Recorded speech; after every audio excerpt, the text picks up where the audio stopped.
Hello, I'm Sifu Hill from Systems Within Systems. You can see my stuff on systemswithinsystems.com and it will connect you to all the sites.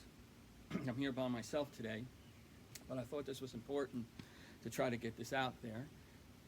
I know I've done a series of talks on stress and breathing, but I decided to take this breathing deeper and get more into the stress relief of it, and also expanding your lungs.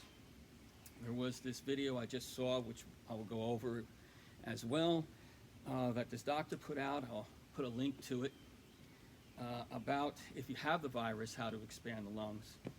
And I like to emphasize on that a little bit as well. Breathing is very important.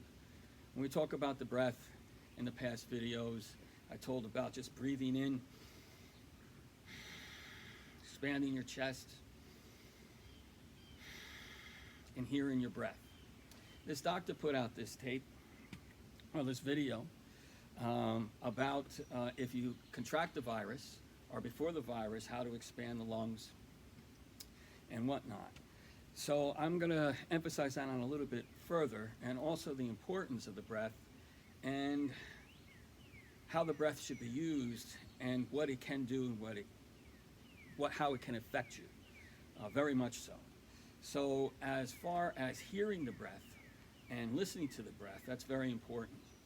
There are different techniques. There are two basic techniques that I show to my students besides the hearing the breath and expanding the lungs and releasing the breath. There is an advanced technique and a very advanced technique. The very advanced technique kind of reminds me a little bit of what this doctor was saying, but he ends it with a cough. The very advanced technique that I teach recirculates the breath within the throat and in the mouth, in the nose, and it has a different tones as far as striking and whatnot goes with it, where they end this breath with a cough.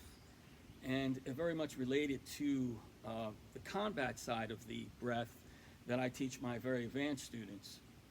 And they're having a hard time actually grasping it, but getting better at it, especially recycling the air within the body and understanding how it deals with hitting organic material.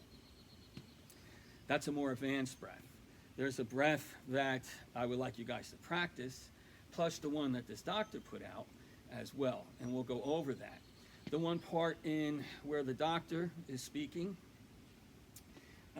he talks about getting a little dizzy, and that's probably because he's taking all the air in through his mouth.